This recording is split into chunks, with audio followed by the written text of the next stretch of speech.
Okay, so yesterday after I stopped filming, you remember I talked about I was gonna take the turbo inlet off and it was gonna be easy.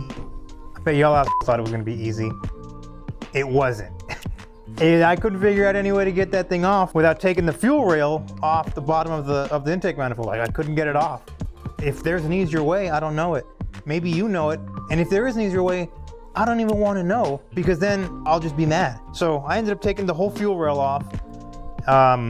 The fuel lines were very, this one's not bad, but a few of them were real brittle, like this one. I couldn't get them off. So, I mean, I'm gonna replace them. I'm gonna order a new fuel line from Subaru. This one that had the leaking injector was pretty dirty. I cleaned this one up. I had about half a bottle of brake cleaner left yesterday. That fuel line cleaned up pretty well. So now I'm gonna do it basically the rest of it. Just clean it up, make it look pretty. And then afterwards, I'll probably take off the exhaust manifold and the up pipe, and preparing for the engine pull tomorrow. So that's what's on the agenda today. And here we have the result. It's a lot better. This right side fuel rail doesn't look as good as this left side one, but it's still 100% better than it was. It was really dirty, and so was this fuel rail that goes in under the intake manifold in the middle. And I went ahead and decided to clean the intake manifold up. Cleaned out these little spots where the injectors go in. I'll probably take a little towel and clean the rest of it.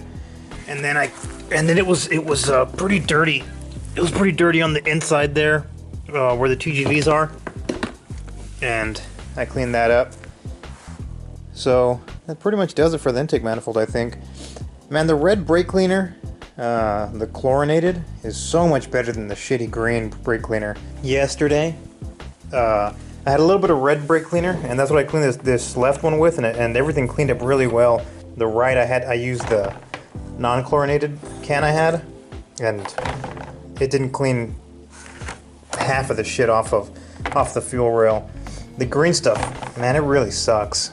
It's looking, I don't know, kind of dreary outside, but I'll jump here underneath the car and take off the exhaust manifold up pipe and maybe get some last stuff ready. Get some last stuff ready to get the engine out. So I finished everything up. I didn't film because I mean, it's kind of cloudy outside and I wanted to get it done quickly in case it started raining. But I have everything off.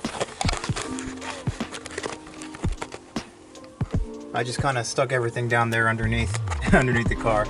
Up pipes off. Exhaust manifolds off.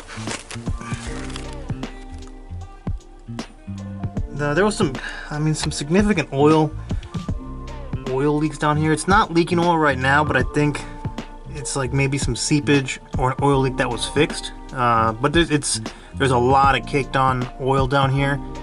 But while the engine's out, I'm gonna really clean the engine bay and get it sparkling clean. Oh, and surprisingly, the heat shields came off fine.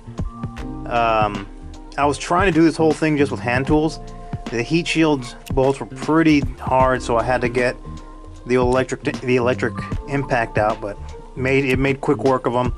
I was worried I'd have to buy another set, but luckily, I mean, they came out fine, so I can reuse the heat shields. And yeah, I mean, everything's ready.